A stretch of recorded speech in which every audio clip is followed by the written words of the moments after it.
Hello and welcome to News in Brief on Vantage TV, where we bring you daily news updates on the stories that made major headlines from around the world. My name is Anita Macaulay. Do well to stay tuned.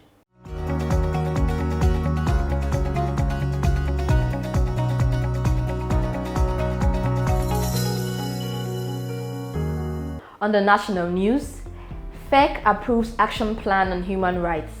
The Federal Executive Council, FEC, yesterday approved Action Plan 2022 to 2026 for the promotion and protection of human rights in Nigeria, formulated by stakeholders in ministry, departments, and agencies (MBAs).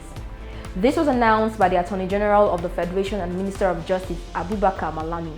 He said this followed Buhari's administration's compliance with the National Human Rights Commission (NHRC) judgment and payment of 135 million naira to victims and families of the September 18, 2013 Apo 6 killings. Malami explained that the policy was intended and targeted at consolidating and upscaling Nigeria's observance of the human rights posture in view of the successes and achievements of Nigeria as it relates to human rights under the current administration.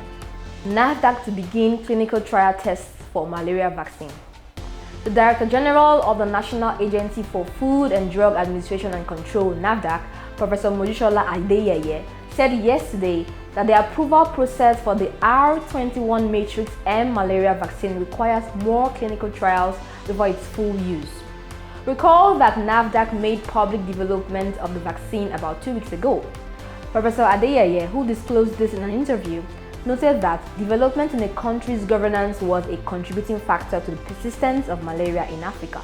She said provision of the vaccine was important for transmission prevention, insisting that NAFDAC would conduct its own tests, trials, and levels of approval within the next 6 weeks. On to the international news. US and South Korea agree key nuclear weapons deal.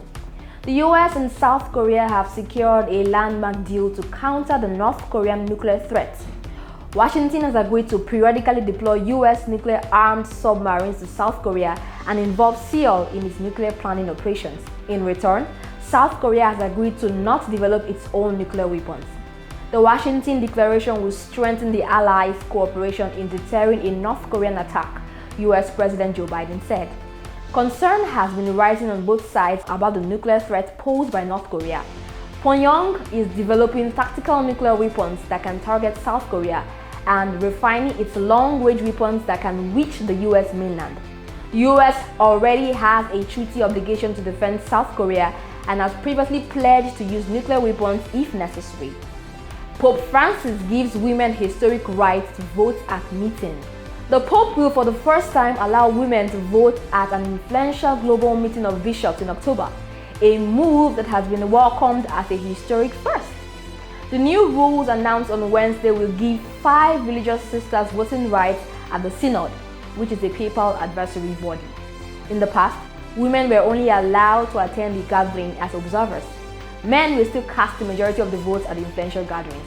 Nevertheless, the reforms are seen as a significant shift for the Roman Catholic Church, which has been male-dominated for centuries. That's the size of the package on this edition of News in Brief from Vantage TV. Till I come your way again tomorrow, do have a wonderful day. Bye-bye.